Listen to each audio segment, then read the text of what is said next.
and now you can see the blood flow return to the heart.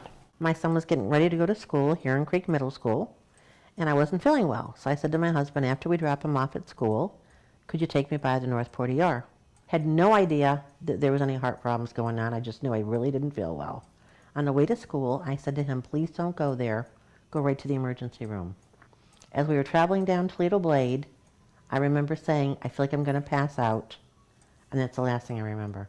It was a mile and a half away from the hospital that she actually had her heart attack. She says, I'm going to pass out. She passed out. She went into convulsions. So we got her to the ER as fast as I could get her there. Because at that point, I knew it was real serious. I knew that she wasn't breathing. I knew she didn't have a pulse.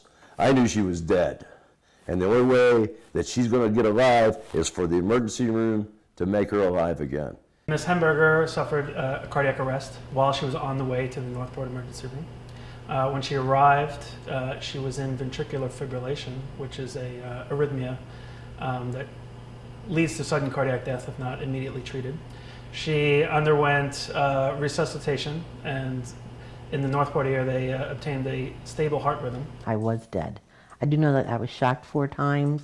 They did extensive CPR. They put an ephemeral line. I mean, these people worked unbelievably hard.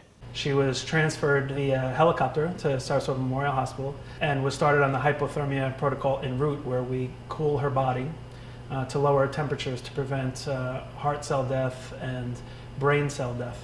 The protocol calls for them to initiate a hypothermic protocol either in the field or at the emergency room. The sooner you do this, the better the chance are for recovery for that patient.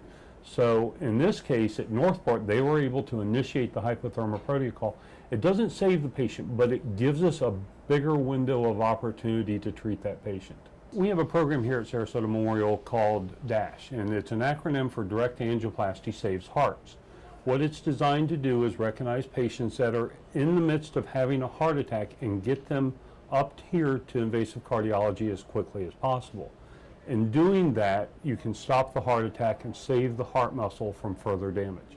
The whole premise behind this is the quicker that they come here to the hospital and are recognized and brought to the cath lab, then the greater chance they have for a full recovery and no limitations in their further lifestyle. Our record so far, from the time a patient arrived to the hospital to the time we stopped the heart attack, is 23 minutes.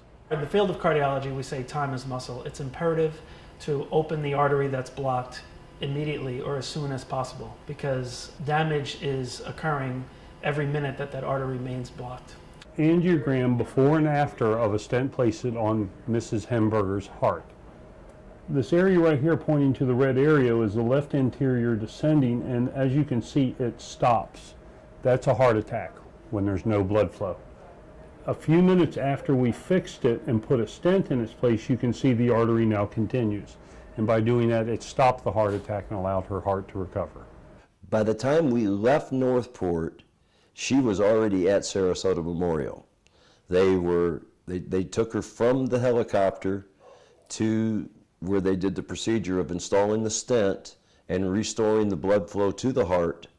And then by the time we got up there, she was in ICU in the recovery process. Northport has worked so hard to get a hospital.